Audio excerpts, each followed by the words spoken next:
All right, guys. So the plan is right now for us to have our Earth processes test on Friday. I wanted us to kind of go through the study guide together, which the sub should have given you. If not, just politely raise your hand and ask if you can get it. They are on the kidney table in front of my whiteboard, but I'm sure that you do have it. Instead of just giving you the answers to fill in, I think it makes more sense to talk through what the answers are, why they are the answer.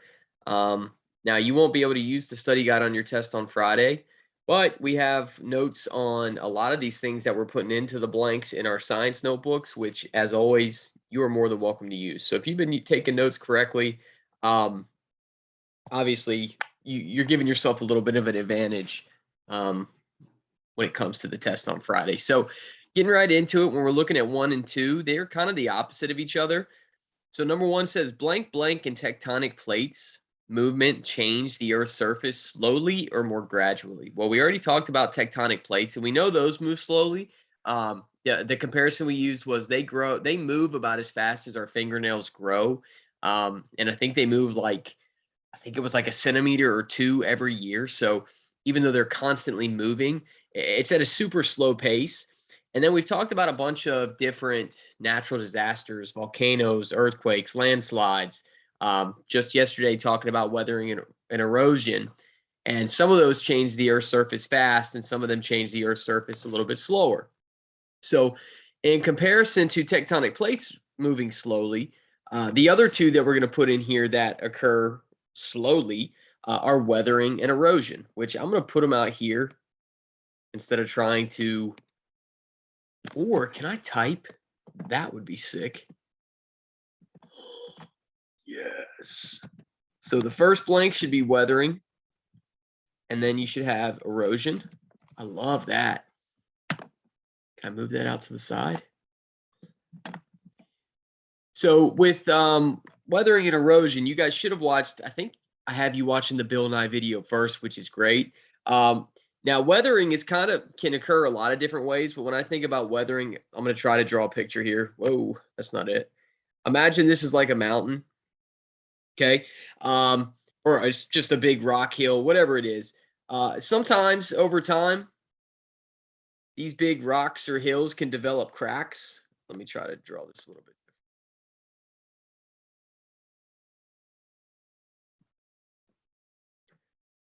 All right. And when it rains, the rain will hit the surface and it'll roll down, but the rain will also fill these cracks. Okay. And once you've got the water sitting in those cracks, eventually that water has the ability to freeze. And you guys probably know that when water does freeze, it expands. So when that ice starts to expand, it starts to split that rock apart. And that's when those little pieces of rock start to break off and move down the hill. So weathering can occur a lot of different ways, but erosion is when you start to get those pieces of rock in mountain, whatever it may be, and they start to slowly move away, whether it's from wind or it can be from, a construction site breaking away the soil from the crust. But those things usually occur fairly slowly, and they can lead to some of the natural disasters that we're going to talk about in the second question. But weathering, erosion, tectonic plates, all those things happen um, slowly or gradually. And I wish I wouldn't have just deleted that. But if you need to go back to spell it, I'm sure you can get that. So for number 2, what I was alluding to, some things that we talked about can change the Earth's surface pretty quickly. Well, we looked at the underwater volcano in Tonga, which we saw could change the Earth's surface pretty rapidly. So one of the first blanks we'll put is volcanoes. Okay. Another disaster we talked about when we've got transform boundary plates that are sliding past each other. Earthquakes could be another blank. And then that third blank can be landslides, also known as mudslides. But a lot of the times when you're getting weathering and erosion, that's going to lead to landslides. So for those first 3 blanks right here, volcanoes, earthquakes, and landslides can change the Earth's surface quickly. And then that last one, I type it right on it. Glaciers are going to be that last blank. So kind of similar to, I can't move that. Kind of similar to weathering and erosion, how they occur slowly. Glaciers definitely make changes at a slower rate. And I just don't think I can move that. So just real quick, number one, we had weathering and erosion for these first two blanks. Again, we talked about that passage yesterday, and you saw that video today. Volcanoes, earthquakes, landslides, which we looked at last week, and then we got glaciers right here. All right, for number 3, it says a blank is a mountain formed when magma flows through a crack on the Earth's surface. That one's probably pretty self-explanatory. That's going to be a volcano, and that would come when you have convergent plate boundaries, excuse me. Remember, we talked about convergent collide. They come together and kind of force each other up. So for number 3, you can put volcano. I didn't know I could type on here. I like that. All right, number 4, another one of those things that occur naturally. A blank is a large amount of ice that form where snow falls every winter and melts in the summer. That's going to be your glacier. Number 5 comes from, again, those transform boundaries that slide past each other. A blank is a vibration of the Earth's crust. I think you probably know that is a earthquake.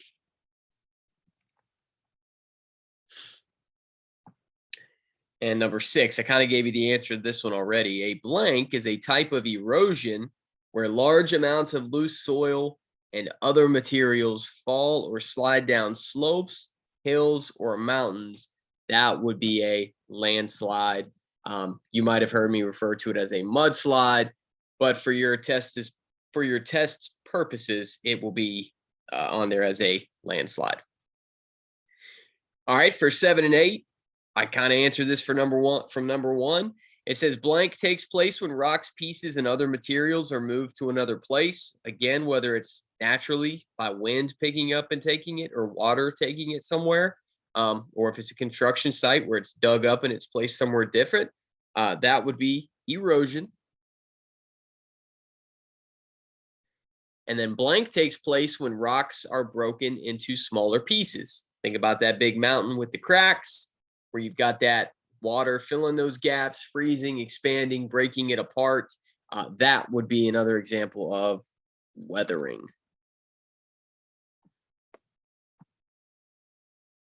So to just kind of show that you have an understanding of weathering and erosion, 9 and 10 both give you examples, and you have to decide whether or not it is weathering or erosion. I'm going to go ahead and clear this off. You can always go back if you need to see it. But for number 9, it says river water carries small rocks to the ocean is an example of blank. Well, you've got rocks being taken from one place to another. So think about what that would be. Would that be weathering, or would that be erosion? Would that be rocks being moved to another place, or would that be something being broken into smaller pieces? That's definitely taking rocks from one place to another. So that would be erosion. And then for number 10, wind and rain cause pieces of a mountain to break off into smaller pieces of rock. That's an example of blank. Guys, that is basically just the definition of weathering. So as long as you know the difference between those two, that's actually going to knock out like 3 or 4 questions on your test. All right, number 11, I think this might have been the very first thing we talked about. It just wants to label the Earth's layers working from the inside out. So when you're looking at that first inner layer labeled by A, that is the inner core. I can.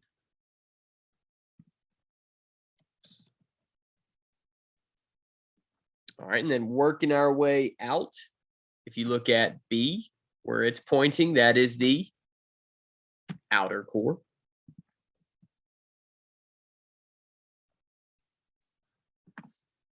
C, pointing to the biggest, thickest part of the Earth. 85% of the Earth's mass is made up by this layer of the Earth, and that is called the mantle. And then D, just pointing to that outside layer of Earth. anywhere from 5 to 25 miles deep, depending on if you're going on the continental or the oceanic, but D would be the crust. You will have a word bank and answer choices for all of your tests as usual. Guys, if you know this stuff on the study guide, you'll do great. If you have your notes, anything we've talked about in class is fair game to be on that test. So you have that ability to use those. If you study, guys, we talk about it every time we take a science test. It's not like a math test. You either know it or you don't. So make sure you're looking over this. Make sure you have your science notebooks. It wouldn't hurt you to bring them home and maybe look at it for a few minutes every night. But just how well you guys are prepared in class, I think you'll do great. So make sure this study guide goes home. Your parents will know it'll coming home. We'll be coming home. Guys, make some flashcards. Take 5-10 minutes a night to study, and you'll do great. All right, guys. Thanks for watching.